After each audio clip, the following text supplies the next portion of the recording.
حضرت ابراہیم بن ادم ایک بار گئے کسی غسل خانے پر، دروازے پر ان کو روک لیا گیا، کہا آپ نہیں جا سکتے، آپ کے پاس پیسے ہیں؟ کا پیسے نہیں، کہ نہیں جا سکتے۔ بہت آپ نے ریکویسٹ کی، اس نے نہیں جانے دی، آپ زاروں کتار رونے لگے۔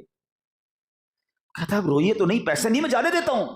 کہتے اس لیے نہیں رو رہا کہ تم مجھے جانے نہیں دے رہے، میں یہ سوچ رہا ہوں حمام تو وہ جگہ ہے جہاں نیک بھی جاتے ہیں، گناہ گار بھی جاتے ہیں، میرے پاس کچھ رقم نہیں تھی، تم نے نہیں جانے دیا۔ جنت میں تو جائیں گے ہی اللہ کے پسندیدہ بندے، اگر جنت کے دروازے پر مجھے روک کر کہہ دیا گیا تمہاری نیکیاں قبول نہیں، تم نہیں جا سکتے، تو میرا ادھر کیا بنے گا؟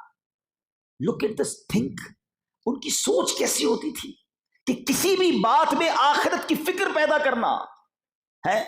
ایک بزرگ کے بارے میں آتا ہے، آپ کپڑے کے بہت زبردست دستکاری کرتے تھے، بہت اسپیشل تھے اپنے کپڑا سینے میں۔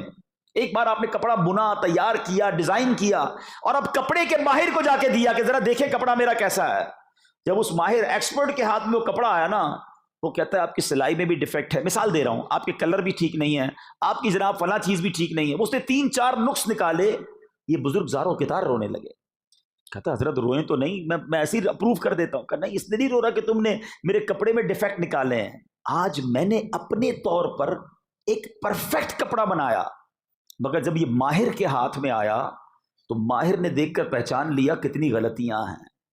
میں نے تو اپنے طور پر نمازیں پڑھی ہیں، سجدے کیے ہیں، صدقے دیے ہیں، حج کیے ہیں، روزے رکھے ہیں، اگر بروز قیامت اللہ کی بارگاہ میں جب میرے اعمال پیش ہوں گے اور مجھے کہہ دیا گیا کہ تمہارے سجدوں میں اخلاص نہیں تھا، تمہاری عبادتیں اللہ کے لیے نہیں تھی، اور میری عبادت میں نقص نکال کر اس عبادت کو ضائع کر دیا گیا، اس عبادت کو ختم قرار دے دیا گیا، تو میرا کیا بنے گا؟ ہے میرے میٹھے اسلامی بھائیوں، یہ وہ لوگ تھے کہ جن کی نیکیاں بے شمار ہیں مگر پھر بھی آنسو بہتے ہیں، اور ہم ہیں کہ ہمارے گناہ اتنے ہیں کہ گناہ یاد بھی نہیں ہے، انبار ہے گناہوں کا، مگر پھر بھی فکر آخرت نہیں ہے، پھر بھی آخرت کا خوف نہیں ہے، پھر بھی اس کی تیاری کا ہمیں ذہن نہیں ہے۔ یہ لوگ ہر معاملے میں آخرت کا پہلو تلاش کرتے۔ ہم قبرستان میں بھی بیٹھے ہوں تو ہمیں جناب وہاں بھی لوگ گپے مار رہے ہوتے ہیں، ارے حالانکہ تمہارے سامنے مردے کو قبر میں اتارا جا رہا ہے، تم کاندھا دے رہے ہو کسی کو، اپنے عزیز کی آنکھیں بند کر رہے ہو، کفن میں لوگ کہتے ہیں منہ چھپا دو، ایسا کرو منہ چھپا دو، ختم ہو گیا، سب نے دیدار کر لیا، اچھا جناب سلیبیں رکھ دی گئیں، اپنے کہتے ہیں دیکھو وہاں ایک سوراخ بچ گیا ہے، ادھر بھی ایک پتھر اٹکا دو، کوئی روشنی، کوئی ایک چھوٹا سا سرا بھی نہیں چھوڑتے۔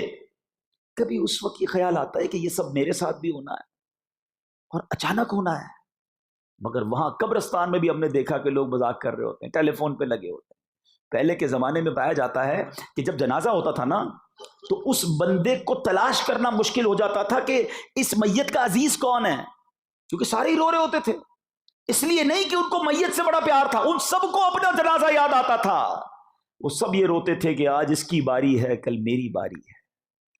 حضرت حسن بصری رحمت اللہ تعالی کا یہ واقعہ کتنا بڑا درس ہے کہ آپ حضرت حبیب عجمی کے اس دریا پار کرنے سے سوچ رہے ہیں کہ یہ دریا پار کر گئے، کل لوگ پل صراط بھی پار کر جائیں گے، میں اکیلا رہ گیا تو میرا کیا بنے گا؟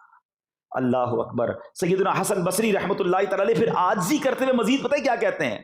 کہتے ہیں افسوس، لوگوں نے میرے علم سے فائدہ اٹھایا لیکن میں اپنے لیے کچھ نہ کر سکا۔ حبیب عجمی رحمت اللہ تعالی سے آپ نے پوچھا کہ اے حبیب عجمی تمہیں یہ مرتبہ کیسے ملا؟ وہ کہتے ہیں حضور میں اپنے دل کی اصلاح کرتا رہتا ہوں، میں دل کو صاف کرتا رہتا ہوں۔ اللہ اکبر۔ پھر آپ کہتے ہیں افسوس، لوگوں نے میرے علم سے فائدہ اٹھایا، میں کچھ نہ کر سکا۔ یہ بھی عاجزی کا انداز ہے، یہ بھی اللہ والوں کا انداز ہے۔ آج ہم جیسے لوگ کرتے کچھ نہیں اور باتیں بڑی بڑی، ان کی نیکیوں کے انبار ہیں مگر اپنے آپ کو عاجز گناہگار کہا کرتے تھے۔ اور یہاں ایک اور بات سیکھنے کو ملی کہ دل صاف ہونا، اللہ اکبر، پھر راہیں کھل جاتی ہیں، پھر نور داخل ہوتا ہے، پھر عبادت کی لذت نصیب ہوتی ہے۔